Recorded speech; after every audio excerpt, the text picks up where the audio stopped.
क्या आप डीएनए 1 का हवाला देकर ओबीसी और दलितों का आरक्षण छीनना चाहते हैं? अगर डीएनए 1 है तो फिर धर्म के नाम पर एनआरसी और सीए क्यों आप लाना चाहते हैं? क्या आप रद्द करेंगे? सवाल नंबर 3, अगर डीएनए 1 है और सब कुछ है तो फिर बाबरी मस्जिद को शहीद करने वाले आतंकियों के खिलाफ क्या आप हैं? क्या किसानों पर हो रहे अत्याचार, महिलाओं पर हो रहे अत्याचार, युवाओं की बेरोजगारी, छोटे कारोबारियों की सुरक्षा, तमाम मुद्दों को भटकाना चाहते हैं? लॉ एंड ऑर्डर की सुरक्षा को, राफेल के घोटाले को छिपाना चाहते हैं, नफरत की आड़ में गंगा में बहती लाशों को छिपाना चाहते हैं। आरएसएस प्रमुख मोहन भागवत जी का बयान आया कि सबका डीएनए एक है, हिंदू मुस्लिम एक है, धार्मिक पद्धति अलग है। मैं भी मानता हूं भागवत जी की पूरी इंसानियत की रगों में, संपूर्ण मानवता की रगों में हमारे अब्बा, सबके अब्बा आदम अलैहिस्सलाम का खून दौड़ता है, यह बिलीफ है, कोई माने ना माने। लेकिन सवाल यह है, अगर आप मानते हैं डीएनए 1 है तो शादाब चौहान के हर नागरिक के 3 सवाल। सवाल नंबर 1, क्या फिर वर्ण व्यवस्था के आधार पर जिस प्रकार से शूद्र और ओबीसी समाज का शोषण होता है उसके खिलाफ आप हैं? क्या आप डीएनए 1 का हवाला देकर ओबीसी और दलितों का आरक्षण छीनना चाहते हैं? अगर डीएनए 1 है तो फिर धर्म के नाम पर एनआरसी और सीए क्यों आप लाना चाहते हैं? क्या आप रद्द करेंगे? सवाल नंबर 3, अगर डीएनए 1 है और सब कुछ है तो फिर बाबरी मस्जिद को शहीद करने वाले आतंकियों के खिलाफ क्या आप हैं? क्या आप मॉब लिंचिंग करने वाले आतंकियों के खिलाफ मानव सुरक्षा कानून बनाने के लिए, ह्यूमन प्रोटेक्शन एक्ट बनाने के लिए सरकार को कहेंगे, जो सुप्रीम कोर्ट ने भी कहा है?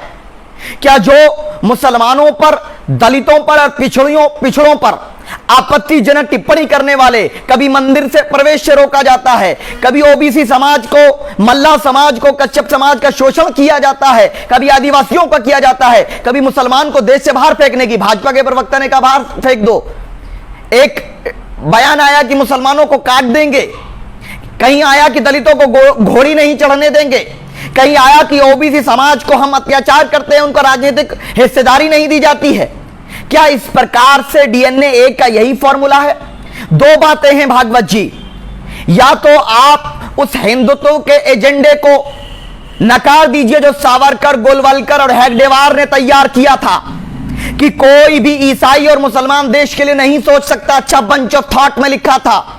अगर वाकई आप सबको एकजुट रखना चाहते तो हिंदुत्व के नाम पर नहीं, हिंदुस्तानी के नाम पर देश एकजुट होगा, जिस प्रकार देश की आजादी के लिए सब एकजुट थे चंद नफरतबाजों को छोड़ करके। या तो मोदी जी, योगी जी आपकी बात नहीं मानते, वरना आप झूठ बोल रहे हैं।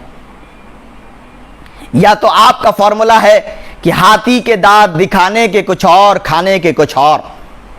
या तो आप देश को गुमराह कर रहे हैं, मुद्दों से ध्यान भटकाना चाहते हैं, किसानों पर हो रहे अत्याचार, महिलाओं पर हो रहे अत्याचार, युवाओं की बेरोजगारी, छोटे कारोबारियों की सुरक्षा, तमाम मुद्दों को भटकाना चाहते हैं, लॉ एंड ऑर्डर की सुरक्षा को, राफेल के घोटाले को छिपाना चाहते हैं, नफरत की आड़ में गंगा में बहती लाशों को छिपाना चाहते हैं। या फिर आप सिर्फ और सिर्फ चुनाव के मुद्दों के लिए यह सब कुछ कर रहे हैं। आखिरकार लक्ष्य क्या है? देश जानना चाहता है कि चुनाव के समय पर आपने जो बयान दिया, मैं बयान के विपरीत की बात नहीं कर रहा, बल्कि यह बात कर रहा हूं कि अगर आपको देशभक्ति की बात करना है तो पहले हिंदुत्व को छोड़ना पड़ेगा, वो प्राइमरी है। जब तक हिंदुत्व को नहीं छोड़ेंगे, गोलवलकर, हेगडेवार की विचारधारा को नहीं छोड़ेंगे, देश एकजुट नहीं हो सकता। देश एकजुट न कभी जिन्ना की विचारधारा की हम बात करते हैं, ना कभी हेगडेवार, सावरकर, गोलवलकर, न गूडसे, जितने लोगों ने नफरत की विचारधारा को पैदा किया, उनसे कभी भी देश एकजुट नहीं हो सकता।